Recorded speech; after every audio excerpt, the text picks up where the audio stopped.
Imagine if every day was filled with the stress of always running from the enemy, the deafening sounds of gunfire ringing in your ears. Reunions with loved ones, away from the stresses of Iraq. Soldiers are basically pretty optimistic people. If I'm having a problem, now I'm home, it's going to be better. But a Pentagon study suggests it actually gets worse. That euphoria gives way to psychological problems the first several months back home, including trouble dealing with family members. Now they're back with their families. There's some reintegration issues that come up. Things aren't exactly the same as when they left.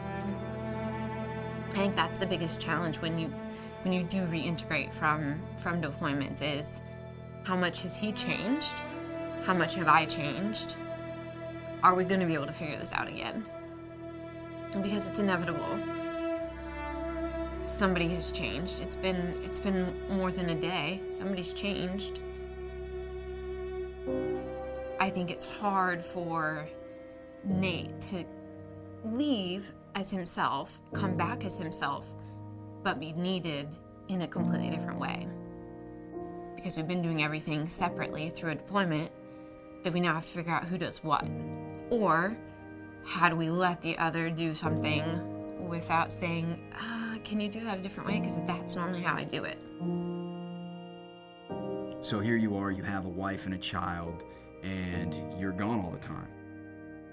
Going on deployment with a wife and a young child, it is in the back of your mind, am I gonna come home and is my son gonna look at me like I'm a weirdo?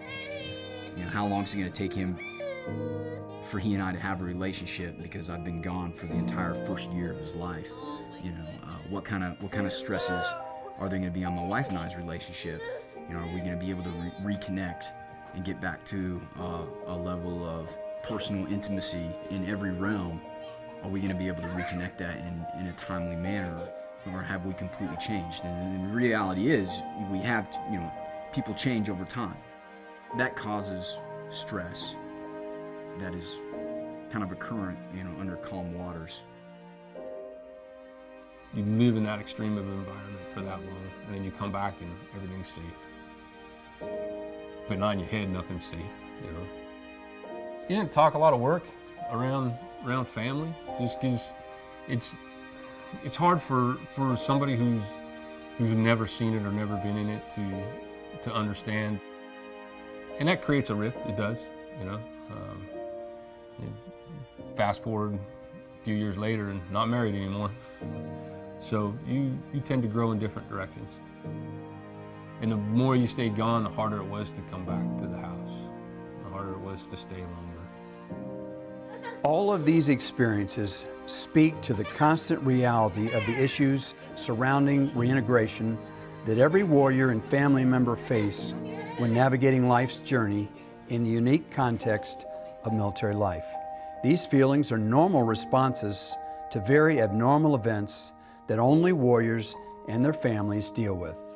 The challenges that come with reintegration are often magnified because there is little empathy or understanding by the people that they may be relationally connected to these individuals, but who have not had the same experiences. This can lead to a potential place of hopelessness and loneliness, leaving you with the thought that no one understands, or even worse, that no one cares. If this is where you find yourself, there is good news, there is hope. Everything you've experienced in this story deals with finding direction and strength for your journey. This story is about discovering a journey with God that isn't based on empty rules or rituals. Living the life of a warrior is about living your life with integrity and excellence, even when you don't have the answers yourself. Every warrior longs for a higher purpose that provides meaning and clarity to everything that life throws at you. Jesus Christ offers you the opportunity to live life with purpose, with mission, and with dignity. This can be a very crucial turning point in your life. You have a choice. You can stay on the path that you know defeats you, or can take that one step that sets things right once